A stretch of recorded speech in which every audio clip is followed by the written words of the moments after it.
కొన్ని జాతకాలలో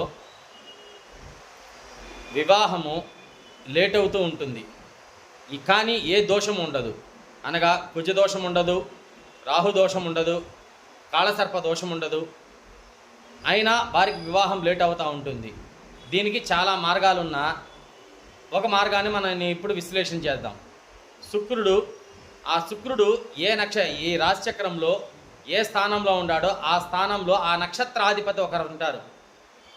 for example, శుక్రుడు వృషభంలో ఉన్నాడు, రోహిణి నక్షత్రంలో ఉన్నాడు అంటే చంద్రుడు ఏ నక్షత్రంలో ఉన్నాడో లగ్నానికి 6, 8, 12 స్థానాల్లో శుక్రుడు ఉన్నా, లేదా ఆ శుక్రుడికి నక్షత్రాధిపతి ఏ నక్షత్రం అధిపతి అవుతాడో ఆ గ్రహానికి 6, 8, 12 స్థానాల్లో శుక్రుడు ఉన్నా వివాహం అనేది లేట్ అవుతుందే తప్ప వివాహం కాకుండా పోయేది ఏమీ లేదు. వారికి లేట్ అయినా మంచిగా వివాహం జరుగుతుంది. వారికి అన్ని విధాల వివాహ యోగ్యత స్థితి అనేది ఏర్పడుతుంది.